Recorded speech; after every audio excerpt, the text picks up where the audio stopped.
สิจ้าทุกคนวันนี้เช่นเก่าเช่นเคยนำมารีวิวโรงงานน้ำก้อนของบริษัทเวียดอาร์ให้ลูกค้าทุกท่านทุกคนได้เบิ่งน้ำกันเนาะตัวนี้จะเป็นเครื่องเห็ดน้ำก้อน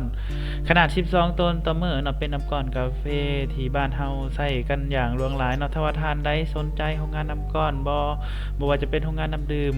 โฮมบรรจุขวดโฮมบรรจุกระตุกเนาะมีหลายๆผลิตภัณฑ์ของบริษัทเวียดอาร์ให้ลูกค้าได้เลือกซื้อเลือกใช้เนาะมาบริษัทเวียดอาร์มาบ่อนเดียวครบจบบ่อนเดียวเนาะถ้าว่าท่านใดสนใจอยากสอบถามรายละเอียดเพิ่มเติมสามารถสอบถามได้ที่เบอร์โทร06092414141หรือว่าท่านใดอยู่เขตใกล้เขตเคียงเนาะหรือว่าอยู่นครหลวงไกลไปไกลมาอยากแวะมาเบิ่งเครื่องอยู่ของการอยากแวะมาเบิ่งผลิตภัณฑ์อยู่ของการก็แวะมาเบิ่งมาชมได้เนาะของการของเฮาแม่นตั้งอยู่บ้านห้องสุภาพเมืองไซเศรษฐานครหลวงเวียงจันทน์ทางของการเฮายินดีต้อนรับทุกท่าน